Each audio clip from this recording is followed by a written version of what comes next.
Hey guys, അപ്പോൾ ഇന്ന് നോമ്പ് തുറക്കുന്ന വിശേഷമാണ്, അതായത് ബറാത്ത് നോമ്പ്.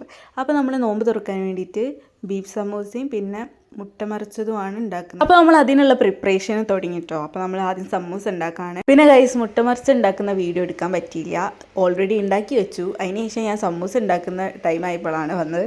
അങ്ങനെ അതൊക്കെ കഴിഞ്ഞ് എല്ലാം റെഡിയാക്കിയതിന് ശേഷം ഡ്രിങ്കായിട്ട് വാട്ടർമെലൺ ജ്യൂസാണ്, അപ്പോൾ അത് റെഡിയാക്കുകയാണ്. അങ്ങനെ നമ്മൾ എല്ലാം റെഡിയാക്കിയതിന് ശേഷം ടേബിൾ മേലെ അങ്ങോട്ട് നിരത്തി വെച്ചു. ഇനി ബാങ്ക് കൊടുത്താൽ മാത്രം മതി എന്നുള്ള രീതിയിൽ ഇരിക്കുകയാണ്. അങ്ങനെ ബാങ്ക് കൊടുത്ത് ബിസ്മിയും ചൊല്ലി ഞാനങ്ങോട്ട് ഫസ്റ്റ് തന്നെ ജ്യൂസ് കുടിച്ച്, അതിന് ശേഷം പിന്നെ സമൂസ കഴിച്ച്, പിന്നെ മുട്ട മറിച്ച് കഴിച്ച്, പിന്നെ ഫ്രൂട്ട്സ് കഴിച്ച്, ലാസ്റ്റായിട്ട് ഒരു ഗ്ലാസ് വെള്ളവും കുടിച്ച് ഞാൻ നിസ്കരിക്കാൻ പോവാണ് ഗൈസ്. അങ്ങനെ വെള്ളമൊക്കെ കുടിച്ചതിന് ശേഷം പിന്നെ ഞാൻ നിസ്കരിക്കാൻ നിന്ന്, നിസ്കരിച്ച് കഴിഞ്ഞതിന് ശേഷം ഖുർആൻ ഓതി. അതിന് ശേഷം കുറച്ച് റെസ്റ്റ് എടുത്തതിന് ശേഷമാണ് പിന്നെ ഞാൻ ചപ്പാത്തിയും ബീഫ് കറിയും കൂടെ കട്ടൻ ചായയും ഇത് മൂന്നും കൂടി അങ്ങോട്ട് അകത്താക്കിയത്. ഇത്രയൊക്കെ ഉള്ളൂ എൻ്റെ ബറാത്ത് നോമ്പ് വിശേഷങ്ങൾ. അപ്പോൾ ഈ വീഡിയോ ഇഷ്ടപ്പെട്ടാൽ നിങ്ങൾ ലൈക്ക് ചെയ്യുക, ഷെയർ ചെയ്യുക, സബ്സ്ക്രൈബ് ചെയ്യുക. ബൈ.